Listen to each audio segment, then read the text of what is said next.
Bienvenidas y bienvenidos. Hoy nos metemos de lleno en la mente de una figura clave de la inversión, Philip A. Fisher. Eso es. Tenemos aquí extractos de su libro de 1960, Rutas hacia la riqueza a través de acciones comunes. Un clásico. Un libro que, bueno, como dice su hijo Kenneth en el prólogo, es casi una foto histórica, ¿no? De cómo pensaban los profesionales de la inversión justo antes de empezar los años 60. Y Fisher era un peso pesado, vamos. Totalmente. Y nuestra misión hoy es esa, sacar las ideas fuertes, las pepitas de oro que todavía sirven. ¿Qué podemos aprender hoy, más de 60 años después, de su forma de ver el mercado, de buscar empresas? Pues mucho, la verdad. Nos centraremos en qué pensaba de la inflación, cómo buscar esas compañías top y cómo saber si la dirección es buena. La filosofía de Fisher, para resumir, es largo plazo. Encontrar empresas muy buenas y aguantarlas. Y sí, sus ideas sobre la inflación como algo casi estructural, o la importancia brutal de la calidad de los directivos. O el tema de los fondos de inversión, que ya empezaban a mover mucho dinero. Exacto. Todo eso es central en su libro. Pues arranquemos por ahí, por la inflación. Fisher ya en 1960 decía que era inevitable en Estados Unidos. Que ya es decir, para la época. ¿Por qué estaba tan seguro? Pues su lógica era curiosa, un poco al revés de lo que uno pensaría. Decía que la inflación no viene cuando todo va bien, sino que sus semillas, digamos, se plantan en las crisis. Ah, sí. ¿Cómo? Claro, porque la presión social, política, para que el gobierno evite una depresión gorda a toda costa, pues le lleva a gastar más, a endeudarse, sobre todo cuando caen los impuestos, claro. Y esa dinámica, según él, pues siembra la inflación del futuro. Es inevitable. Entiendo. Visto así, explica muchas cosas que hemos visto luego, ¿no? Totalmente. Pero él no metía toda la inflación en el mismo saco, ¿verdad? Había matices. No, claro. Diferenciaba entre la inflación lenta, la que era normal entonces y ahora, vamos, y la galopante, la descontrolada. Vale. Y ojo, decía algo importante. Esa inflación lenta, la típica, no es excusa para salir corriendo a comprar acciones de cualquier empresa pensando que así te proteges. ¿Por qué no? Parece lo lógico. Porque los costes de hacer eso, por ejemplo, tener un montón de stock esperando a que suban los precios, pues igual te cuestan más de lo que ganas con la subida general. No compensa siempre. Entendido. Entonces, si no vale cualquier acción, ¿cuál era el refugio bueno contra esa pérdida de valor del dinero? Ajá. Ahí está una de las ideas centrales de Fisher. Solo las acciones de empresas realmente excepcionales, las que él llamaba growth stocks, acciones de crecimiento, solo esas te protegen de verdad. Empresas que crecen mucho, quieres decir. Empresas capaces de aumentar su valor de verdad, su capacidad de ganar dinero a un ritmo igual o más rápido que la inflación. Es así. O sea que daba igual si la empresa tenía muchos edificios o máquinas, si luego no era capaz de ganar más y más cada año. Exacto. El valor contable, decía, solo importa si cierran la empresa y venden todo. Lo que vale es la máquina de hacer dinero, los beneficios crecientes. Y esto le llevaba a una postura, bueno, interesante, sobre cómo luchar contra esa inflación lenta. ¿Qué pensaba de lo típico de subir los tipos de interés? Pues tenía una visión bastante particular, ¿verdad? Sí, criticaba esa política de dinero caro. Argumentaba que en la inflación lenta que él veía en Estados Unidos no había compras a lo loco, por miedo a que el dinero valiera menos mañana. No era ese tipo de pánico. ¿Y entonces subir los tipos? Podía ser peor el remedio que la enfermedad, porque creía que frenaba la inversión buena, la inversión de las empresas en mejorar, en ser más eficientes. Claro, la que a la larga baja los costes y los precios. Eso es, y encima alertaba de que si te pasas subiendo tipos, puedes provocar una recesión. Y si hay recesión... El gobierno tiene que gastar más déficit y más inflación a la vuelta de la esquina. Vaya círculo. Un círculo vicioso, sí. Era muy crítico con esa visión simplista de la política monetaria. Fascinante. Y esa idea de inversión productiva nos lleva al siguiente punto. Vale, buscamos empresas excepcionales que baten la inflación. ¿Cómo las encontramos? Mencionaba algo de la industria del descubrimiento. Correcto. Ya en esa época vio clarísimo que la investigación, el desarrollo tecnológico, el I+D, era un motor brutal para el crecimiento de las empresas. No solo para ganar más, sino que lo veía como algo antiinflacionario. Curioso, ¿verdad? Sí, porque al crear productos mejores o más baratos, ayudaban a contener los precios. Piensa en la revolución de la electrónica, la química. Eran sectores clave en eso. Pero la tecnología sola no bastaba para Fisher, ¿eh? Había algo que ponía por encima de todo lo demás, casi obsesivamente. Sin duda. La calidad de la dirección, el equipo directivo. Para él era, llegó a citar una frase de unos expertos de Boston, que igual era una exageración, pero te da la idea. La gestión es el 90%, la industria el 9% y todo lo demás el 1%. El famoso 90%. Suena genial, pero... A ver, ¿cómo evalúas tú eso desde fuera? Los informes te cuentan una cosa, si hablas con ellos te cuentan otra. Fisher iba más allá, ¿no? Totalmente. Aquí entra su método estrella, el Scuttlebutt, que podríamos traducir como, investigación de campo, buscar los corrillos, recabar información por detrás. En plan detective. Casi. Consistía en hablar con todo el mundo relacionado con la empresa. Clientes importantes, proveedores clave, la competencia, científicos del sector, incluso con ex empleados cabreados. ¡Madre mía, qué trabajazo! Un curro enorme, sí. El objetivo era tener la foto completa, lo bueno y lo malo, antes de sentarte a hablar con la propia dirección de la empresa. Entender todo el ecosistema antes de oír la versión oficial. Muy listo. Y una vez que encontrabas esa joya, esa empresa con gestión top y potencial, Fisher decía que la ganancia gorda no venía solo de que la empresa ganara más. Exacto. Aquí está una de sus ideas más potentes sobre cómo se crea riqueza de verdad en bolsa. El doble beneficio. ¿Doble? Sí. Las ganancias tochas, decía, no vienen solo porque la empresa gane más dinero cada año, crecimiento del beneficio por acción. Vienen de combinar eso con que el mercado empiece a valorar más esos beneficios. Es decir, que suba el múltiplo que paga por ellos. El famoso PER, ¿no? El ratio precio-beneficio, que te dice cuántas veces los beneficios anuales vale la empresa en bolsa. Ese mismo. El Price Earnings Ratio. Fisher vio que cuando el mercado se da cuenta de que una empresa es realmente buena y sostenible, a menudo porque los grandes fondos empiezan a comprarla, lo que él llamaba la aceptación institucional. Están dispuestos a pagar más por cada euro de beneficio. El PER sube. Exacto. Y esa mezcla, beneficios que crecen más, un PER que también crece, eso es dinamita para el inversor paciente. Ponen un ejemplo teórico, Pioneer Metals, que lo deja clarísimo. Una empresa metalúrgica normalita, que cambia de gestor y... Efectivamente. El nuevo gestor, Robinson, aplica los principios de Fisher. Integridad, innovación, cuidar a la gente, buscar nichos tecnológicos. Y el resultado no es solo que los beneficios se disparan. Lo brutal es que el PER pasa de ser un PER bajo, de 4 veces beneficios, a 36 veces. Vaya tela. Una locura. Y claro, el inversor que pilló la acción al principio vio cómo su inversión se multiplicaba por 4 en 10 años y luego otra vez por 3 en los siguientes 10. Una pasada. La magia del negocio y del cambio de percepción del mercado juntos. Y esa aceptación institucional, ese cambio de percepción, estaba muy ligado a otra cosa que Fisher vio venir ya en los 50 y 60. El boom de los inversores institucionales, ¿verdad? Los fondos de pensiones, los trusts de los bancos, las aseguradoras, las fundaciones. Se dio cuenta de que estaban metiendo una cantidad enorme de dinero en bolsa. Dinero de gente normal, trabajadores, que antes no invertía directamente. Exacto. Y vio algo fundamental. Esa pasta nueva no se repartía por igual entre todas las acciones. Ni mucho menos. Ah, ¿no? Tendía a irse a un grupo bastante pequeño de acciones, las que se consideraban institucionalmente aceptables. Las blue chips de la época, digamos. ¿Y por qué esa concentración? ¿Por qué no compraban un poco de todo? Pues por varias razones. Por un lado, las fáciles.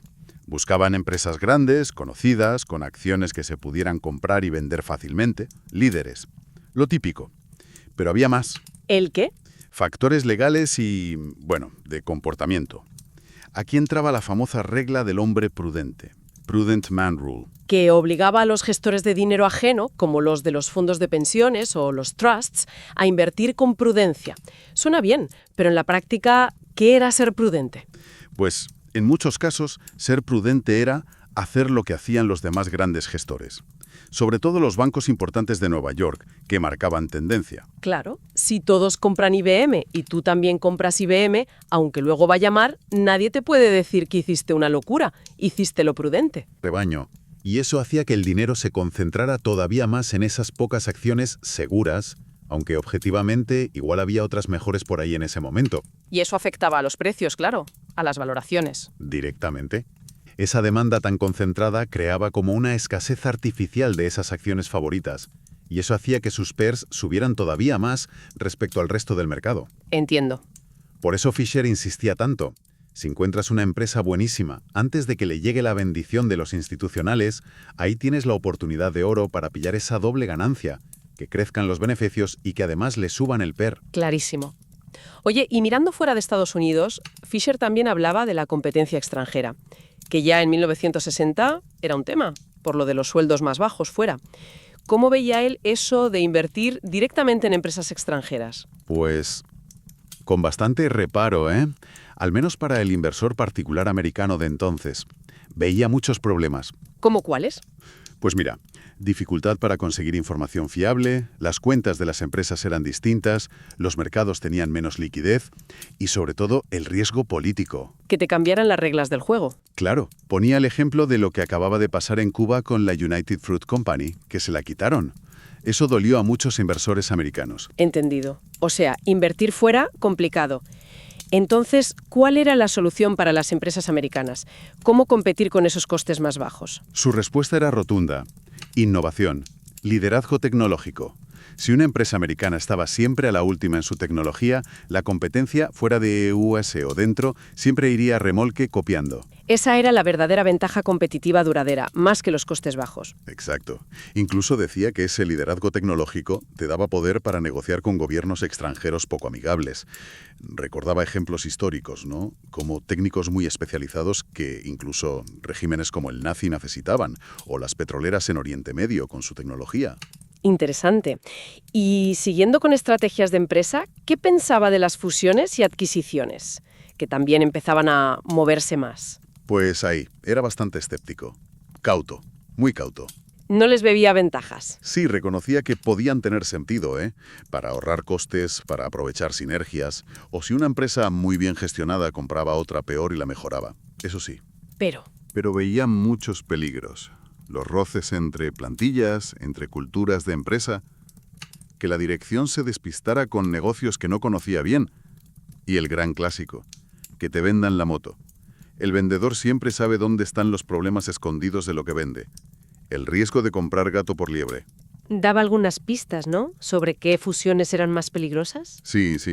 Decía que las de integración vertical, o sea, comprar a un proveedor tuyo o a un cliente, solían ser menos arriesgadas. Vale. Las más peligrosas eran las horizontales, entre empresas parecidas y de tamaño similar, porque ahí las luchas de poder estaban cantadas. Y sobre todo, las de tipo conglomerado, juntar negocios que no tenían nada que ver.